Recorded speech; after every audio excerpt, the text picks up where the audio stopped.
Kehidupan membawa kita pada sesuatu hal yang belum pernah kita bayangkan sebelumnya. Ini adalah cerita tentang lahirnya CBBKPP di PJNU Kencong.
Monggo Bapak saged perkenalan dan menyebutkan periode tahun berapa jenengan? Mengingat sejarah sekitar tahun 2010 kala itu konfirmil di Bondowoso, posisi saya sebagai komandan CWP cabang Kencong 2010. Insyaallah 2009 akhir kami terpilih, kami Abdul Qayyum terpilih sebagai komandan CWP di cabang Kencong, dan komandan KKP-nya insyaallah Rekanita Lail Buker. Terus selanjutnya Bapak, mengingat sejarah tentang CBKP di periodenya jenengan dulu, sejarahnya pripun? Oke, saya sedikit memori. Saya bergabung di CBP sebelum di jajaran kepengurusan cabang itu ikuti kelatama. Kala itu saya masih ingat kelas 2 aliyah SMA, ada kegiatan Tiklatama gabungan 3 cabang ketika itu, cabang Jember, cabang Kencong, dan cabang Lumajang, bertempat di Tempur Sari Lumajang. Angkatan kami namanya angkatan Saya Badai, komandannya PW ketika itu dan Syahrial Chandra, kami masih ingat. Banyak teman-teman alumni, termasuk ini satu letting angkatan kami juga jadi ketua cabang akhirnya, Rekanita Ana, Mbak Ana itu dulu satu angkatan kita di Tiklatama Saya Badai di Tempur Sari. Kalau Mas Jai itu seolah sudah seniornya mungkin sebelumnya gitu. Dan cabang Kencong mengadakan Tiklatama sebelum saya itu pernah itu di Gunung Tembok, masa kepemimpinan Rekan Yusuf Yasin Ghazali itu pernah mengadakan Tiklatama. Dan ketika kepengurusan di atas kami, Komandan Faruk itu pernah, cuman bukan Tiklatama tapi orientasi CBP. Memang kala itu informasi dan komunikasi tidak sepesat sekarang, masih SMS, tidak menggunakan sekarang ada sosmed apa itu macam-macam lah, WA, Instagram, sehingga bentuk komunikasi ini cepat, sosialisasi itu cepat. Kalau dulu memang membangun animo ini butuh proses, step by step, face to face, kita jemput bola ke lembaga seperti itu, sehingga untuk di Tiklatama ini sampai Tiklatama gabungan itu. Dan Dan waktu ke pengurusan saya belum pernah mengadakan tiklatama ya. Dan alhamdulillah saya bersyukur adik-adik kami ini Kencong berhasil mengadakan beberapa kali ya. Alhamdulillah kami juga ikut bangga. Sekilas sejarah kegiatan CBP KKP yang kami tahu di wilayah Jabal Kencong.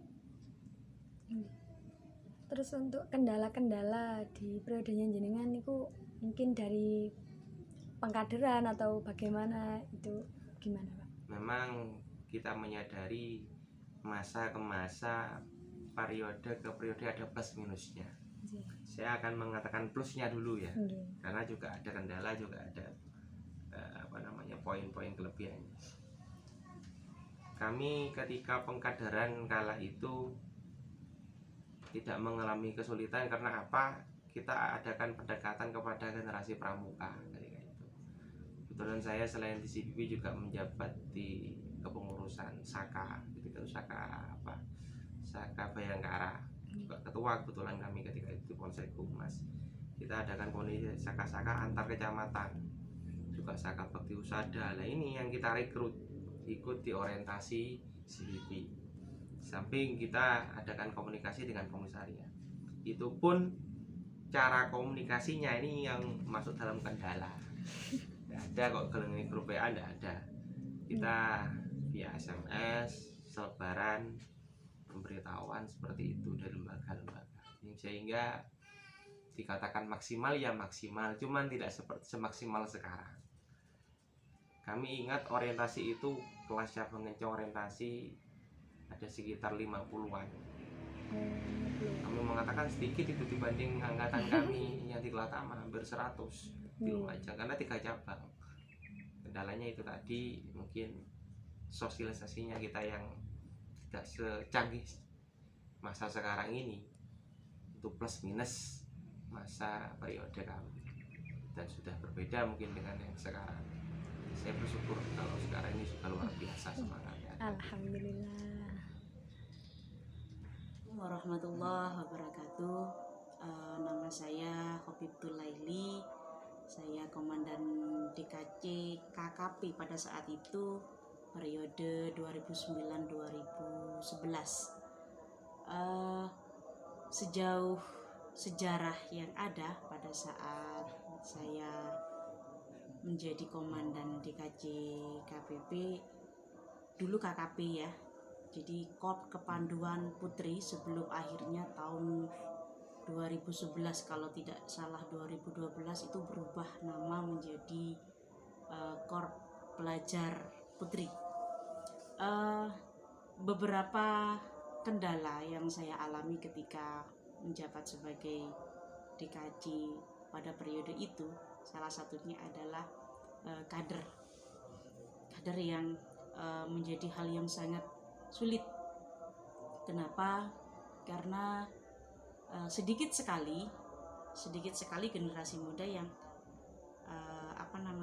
paham apa itu organisasi. Jadi pada saat saya ada di DKC, generasi muda, pemuda-pemuda, pelajar-pelajar pada saat itu mereka berpikir, untuk apa sih organisasi? Apa sih untungnya ikut organisasi? Apa sih enaknya ikut organisasi? Kita dapat apa dari organisasi? Nah, seperti itu. Dan itu mindset pemikiran yang sulit sekali untuk dirubah. Jadi kalaupun ada beberapa pelajar, ada beberapa pemuda yang terlibat di dalam organisasi, kebanyakan mereka tidak paham betul dengan organisasi. Yang penting ikut nimbrung, ikut kegiatan. Ketika mereka ditanya jenjang pengkaderan di organisasinya bagaimana, mereka kosong, mereka tidak paham, tidak tahu. Itu salah satu kendala. Yang kedua adalah komunikasi. Dulu ketika saya ada di DKC Kencong ya, komunikasi tidak semudah seperti sekarang.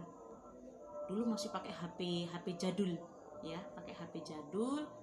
Jadi komunikasi hanya lewat telepon, lewat SMS. Itu pun tidak semua kader punya HP, hanya ke beberapa kader-kader tertentu. Selain dari komunikasi ya, kendala yang lain itu adalah dari transportasi. Tidak semua kader-kader teman-teman dari DKC, dari IPP saat itu memiliki kendaraan sendiri, sedikit sekali. Dan kalaupun mereka punya, mereka terkendala nggak bisa naik motor biasanya. Kemana-mana harus diantar oleh ayahnya, oleh saudaranya, keluarganya, seperti itu. Dan itu menjadi kendala, terlebih lagi bagi anak-anak yang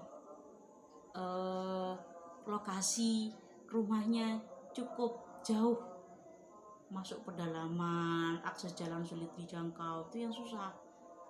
Jadi ketika mau diajak berkegiatan, muncul berbagai alasan, mbak nggak punya sepeda, mbak nggak ada yang ngantar, pulangnya nanti bagaimana, seperti itu salah satu kendalanya.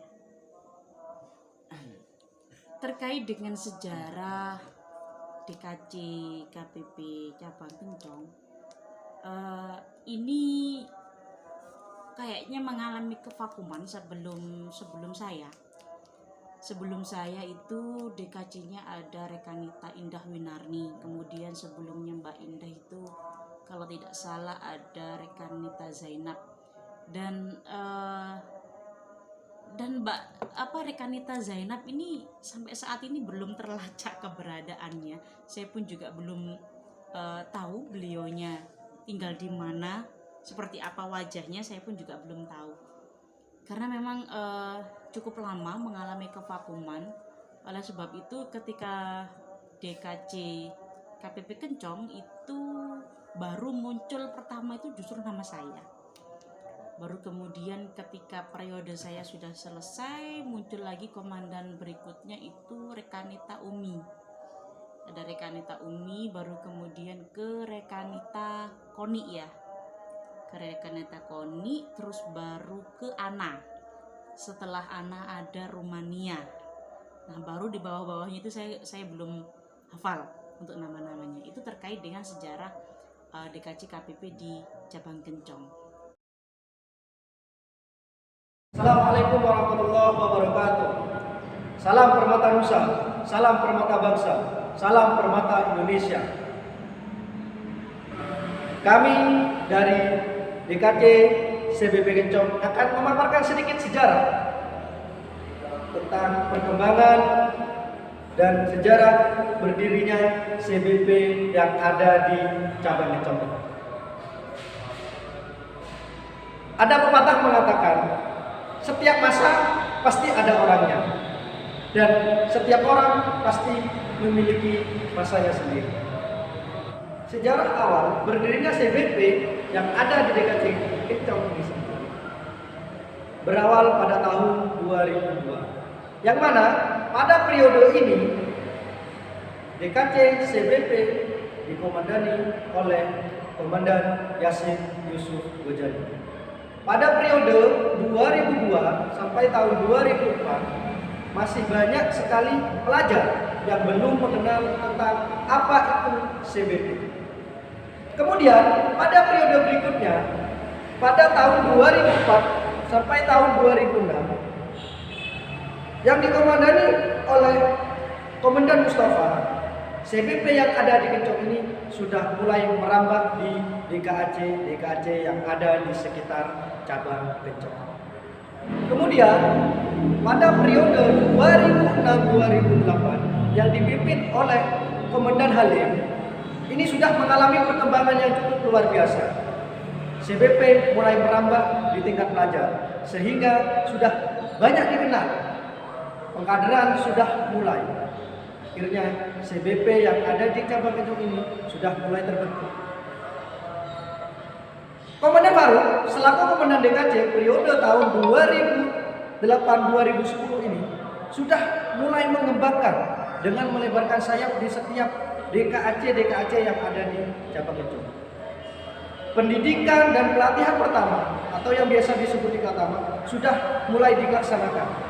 Tujuan ini tentunya untuk menambah dan mengembangkan kader-kader potensial, terutama kader CBP yang ada di DKC Kencong. Pada masa periode, pada saat itu dikomandani oleh Komandan Koyu, ini pengkaderan tidak begitu mulus seperti pengkaderan di periode sebelumnya. Ada kendala di jajaran.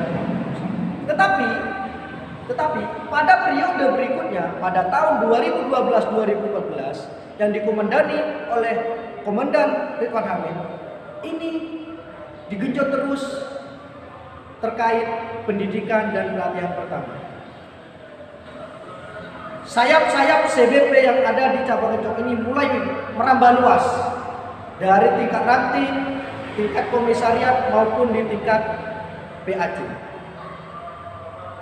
Bukan hanya di periode itu saja, di periode-periode selanjutnya pada saat itu dikomandani oleh Komandan almarhum Kosimanto juga seperti itu. Pendidikan dan pelatihan pertama di tingkat DKAC terus dilakukan agar kader-kader potensial CBP yang ada di cabang Kencok ini mulai tumbuh, mulai terjaring. Bukan hanya kepemimpinan yang dikomando oleh Komandan almarhum Kosimanto saja. Di periode berikutnya yang dikomandoni oleh Komandan Khairul Rahman atau yang biasa disebut Dan Roy, ini juga mengalami peningkatan yang sangat pesat sekali, terutama di DKAC bagian timur. Ada DKAC Puger dan Bumumas. Bukan hanya tingkat DKAC yang mengadakan, tapi sudah di tingkat DKAC sudah bisa melakukan sendiri. Ini perkembangan yang sangat luar biasa pada saat kepemimpinan Dan Roy. Kemudian tak luput pula pada periode 2018-2020 ini yang dikomandani oleh Komandan Wafi, tidak seperti pada saat kepemimpinannya Dan Roy. Ini mengalami sedikit penurunan, terjadi gejolak antar pengurus DKC di sana, sehingga pengkaderan CBP ini kurang maksimal. Kemudian ada periode yang sekarang 2022 ini yang kemarin baru saja didemisioner juga mengalami hal seperti itu, karena pada saat kepemimpinan pada tahun pertama terjadi pandemi sehingga pengkaderan yang ada di Kencok ini terkendala. Namun kita tidak ikut diam. Pada tahun kedua kita terus menggenjot pendidikan dan pelatihan pertama yang ada di cabang Kencok. Tujuannya untuk apa? Agar kader-kader CBP yang ada di Kencok ini terus tumbuh, terus berkembang untuk periode berikutnya. Demikian pemaparan sejarah singkat tentang berdirinya CBP yang ada di cabang Kencok.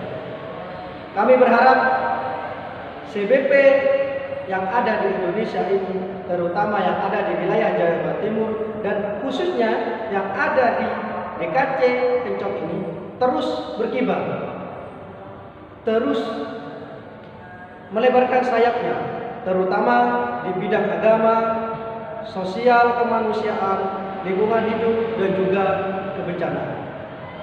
Baik, itu saja yang bisa kami sampaikan, sedikit yang bisa kami sampaikan, kurang lebihnya kami mohon maaf. Sebelum kami tutup untuk acara ini, saya ingin mengucapkan marhaban ya Ramadan. Di sini saya sebagai perwakilan dari DKC CBP Kencok, apabila ada tutur kata yang salah mulai dari awal sampai akhir, kami mohon maaf yang sebesar-besarnya. Akhirul kalam, wa muwaffiq ila aqwamit thoriq. Wassalamualaikum warahmatullahi wabarakatuh. Baik, di sini kami memperkenalkan saya Komandan DKC KPP periode 2020 hingga 2022, Siti Rumania, yang mana pada periode kemarin atau masa khidmat kemarin, sejarah di periode kemarin kurang lebihnya mungkin sama dengan para komandan-komandan kita di periode-periode sebelumnya, karena dari sisi keanggotaan, dari sisi kader, maupun dari perihal komunikasi dan lain sebagainya, itu mungkin menjadi hal yang wajar dan lumrah di sebuah organisasi. Namun ini yang sangat disayangkan sekali, bahwasanya ketika kita berbicara tentang keorganisasian atau sebagai organisatoris, yang mana kita dikatakan orang aktivis gitu ya. Kalau perihal sibuk sih semuanya sibuk, namun bagaimana kita bisa menyempatkan waktu atau meluangkan waktu untuk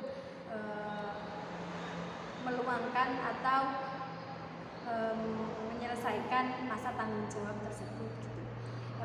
Untuk lain dan sebagainya, sejarah yang kemarin banyak kader-kader yang kurang aktif atau bisa dikatakan pasif karena kembali lagi kesibukan-kesibukan yang masih belum bisa mereka tinggalkan. Sejarahnya sih singkat kalau untuk yang periode sekarang, alhamdulillah di akhir-akhir masa periodenya kami, saya dan sama Komandan Supriyadi, itu para kader-kader mulai bangkit kembali, dan bisa dikatakan kader-kader yang sekarang loyalitasnya sangat tinggi dan perlu diacungi jempol. Dan semoga harapan kami berdua, semoga komandan setelah kita atau yang meneruskan estafet perjuangannya kita bisa lebih loyalitas, antusiasnya tinggi, semangatnya tinggi, dan bisa menjaga nama CBPKWP DKJ Kencong dan dan mereka bisa lebih aktif dan giroh berorganisasinya lebih berkobarkan lagi untuk mengembangkan sayap-sayap di CBPKWP DKJ Kencong. Terima kasih, kurang lebihnya wallahul muwaffiq ila aqwamit thoriq. Wassalamualaikum warahmatullahi wabarakatuh. Baik, di sini saya akan sedikit menjelaskan beberapa tingkatan periode yang mana di CBPKWP Kencong sendiri itu sebenarnya adanya KKP mulai tahun 2020. Namun sangat disayangkan sekali kami dari pihak DKJ masih belum menemukan siapa komandan-komandan di tahun-tahun terdahulu, yang hingga sampai saat ini kita bisa menemukan mulai tahun 2009 hingga 2022 masa periodenya kita kami, yang mana tahun 2009 hingga 2011 itu masih beratasnamakan KKP, yang mana dinaungi atau diketuai atau dikoordinatori oleh Komandan Laili. Yang selanjutnya setelah masa pergantian nama dari KKP menjadi KPP itu dikomandani oleh Komandan Uni Maftuhah mulai tahun 2011 hingga 2013. Setelahnya itu dikoordinatori oleh Komandan Lugita mulai tahun 2013 hingga tahun 2015. Namun setelahnya Komandan Lugita ini ada sedikit kevakuman atau bisa menjadi jeda di KPP sendiri karena banyak antar miskomunikasi dan para kader-kader yang pasif. Akhirnya DKC KPP di Kencong mengalami kevakuman. Namun dibangkitkan lagi, dan tak lupa ini sangat-sangat membuat kami para komandan-komandan setelahnya bangkit karena Komandan Koniah membuat pekobaran semangat di DKC KPP Kencong tersendiri. Itu mulai tahun 2016 hingga 2018. Setelahnya itu dilanjutkan estafetnya oleh Komandan Ana Amanda, yang mana periode 2018 hingga 2020. Setelahnya itu lanjutlah estafet tersebut dan dilimpahkan kepada saya selaku komandan yang baru kemarin demisioner di DKC KPP Kencong.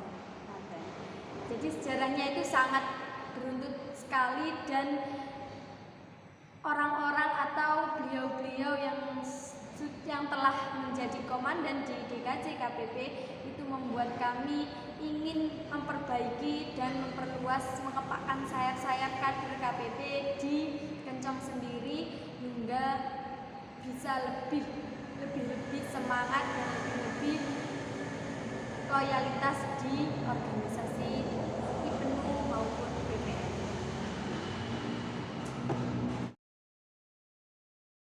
Mungkin harapan jenengan untuk kader-kader CBKP ke depannya niku pripun? Pada adik-adik semuanya, kader-kaderku CBP KKP wilayah Cabang Kencong, tetap optimis dan semangat walaupun pandemi melanda bangsa kita, dan insya Allah ini juga permasalahan global. Jadi ikuti proses ini, nikmati prosesnya, karena setiap masa itu ada warna, ada rasa sendiri-sendiri. Setelah proses itu kita lalui, pada saatnya kita akan menikmati hasil buah dari proses itu. Dari proses yang kita lalui akan ada hambatan, akan ada tantangan, akan ada rasa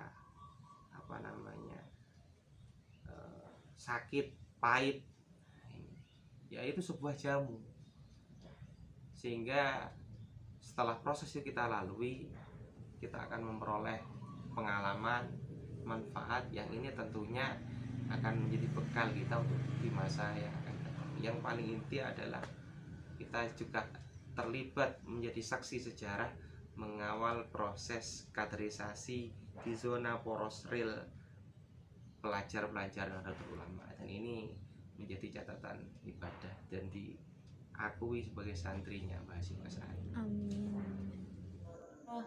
Harapan saya untuk rekan dan rekanita CBP, KPP, baik itu di Cabang Kencong maupun di wilayah Jawa Timur, jangan pernah berputus asa, tetap semangat, tetap selalu mendukung setiap kegiatan-kegiatan yang dilakukan oleh IPNU IPPNU baik di wilayah tingkatan cabang maupun di wilayah Jawa Timur. Kenapa? Karena IPNU IPPNU membutuhkan kalian. Kalian adalah salah satu dari penentu kesuksesan setiap program, setiap kegiatan yang dilakukan oleh IPNU IPPNU. Nah, oleh sebab itu jangan sekali-kali merasa jangan sekali-kali merasa bahwa IPNU IPPNU tidak hanya memandang kalian sebelah mata, tidak. IPNU IPPNU itu membutuhkan orang-orang, kader-kader yang ahli juga di lapangan. Tanpa kader-kader yang ahli di lapangan, tentunya kegiatan program IPNU IPPNU baik di tingkatan cabang maupun di tingkatan wilayah tidak akan bisa berjalan sukses. Jadi saya berharap sekali rekan dan rekanita di CBP dan KPP tetap semangat, tetap solid ya, selalu mendukung setiap kegiatan dan program yang dibuat oleh IPNU IPPNU. Itu saja.